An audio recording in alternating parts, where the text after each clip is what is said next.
space fans.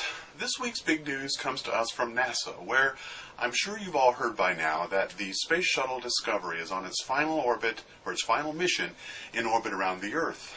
And when it completes, when it's done, when it returns to Earth, that's it. It won't be going back up again.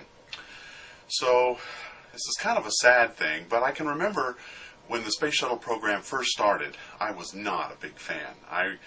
I was not happy with the idea of building a bunch of buses that just orbited the Earth and came back down again. To me, I didn't like that idea.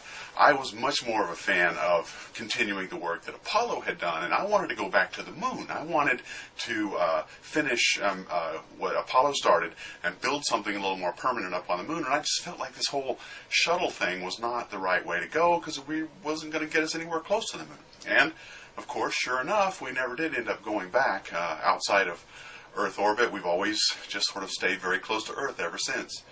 But, to be honest, not too long after the program started, the shuttle program began, I quickly changed my tune because, at least we were in space. At least this was a human presence in space, and I always felt like that was an extremely important thing for us to be involved in. So the first time I saw my first shuttle launch, I was hooked. So I changed my tune quickly enough, and of course the shuttles have done some very important things over the course of their lifetimes, not the least of which this particular space shuttle, the Discovery, was the one responsible for getting my favorite telescope up in orbit, the Hubble. So it's a little bit, this particular mission is a little bit extra nostalgic for me because the Discovery is the one that put the Hubble Space Telescope in orbit in 1990, and we all know how I feel about the Hubble Space Telescope. So that's a little sad that, this will be the last one for the Discovery as well.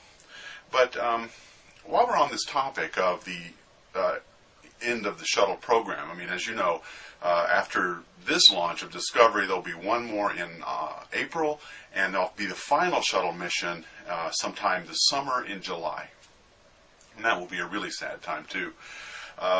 But what's important about this, especially as it relates to the Hubble Space Telescope, is remember the Hubble was designed specifically to be worked on by the shuttles, and it was designed to be grabbed onto and put in the cargo bay and to even fit in the cargo bay of the space shuttles. And when they stop flying, there'll be no way for us to really do anything any longer with the Hubble Space Telescope. So on Thursday, I posted that video on how the space shuttle, the Hubble Space Telescope will die. And it's in a deteriorating orbit, and if we do nothing in 2024, it will eventually burn up in the Earth's atmosphere. But the last servicing mission, the one in August of 2009, they went up, they put up new gyros, they put in new cameras, and they stabilized its orbit a little bit, and they did all that work with the expectation that the Hubble would probably work for another 5 more years, but they were hoping maybe it'll work for 10. So, how long it actually ends up running, we'll have to wait and see. But they designed it for at least another 5 years, and the idea was, of course, that it would keep taking observations until its successor was launched, the James Webb Space Telescope, which, of course, does not need the space shuttle to get up into space. But, I think this is even doubly important because, as I've reported before, the James Webb was delayed. Its official launch date is 2015.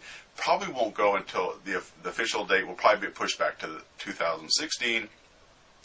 But I'm starting to hear some rumors of 2018. I can't confirm any of it, but I wouldn't be surprised if 2018 wasn't something that we actually find out when it actually gets up into orbit. So we'll have to wait and see. But, it's I can't confirm anything about that. So it's doubly important that the space shuttle the Hubble Space Telescope continue taking observations for as long as it possibly can. And I guess we'll see how that works out. As far as the robotic mission to go up and service Hubble, I think that's pretty unlikely. It's possible, of course, that we could build a robot. They even put a special ring on the bottom of the Hubble to grab onto so they can, make some simple changes, but I don't know if they'll actually be able to do that or not. So we're ending an era. This is the end of the space shuttle era, and soon the Hubble Space Telescope will no longer be taking observations, but we are bringing in a new era. We've got the James Webb on the way and a whole bunch of other really exciting spacecraft. So, we just keep looking forward to what's ahead of us.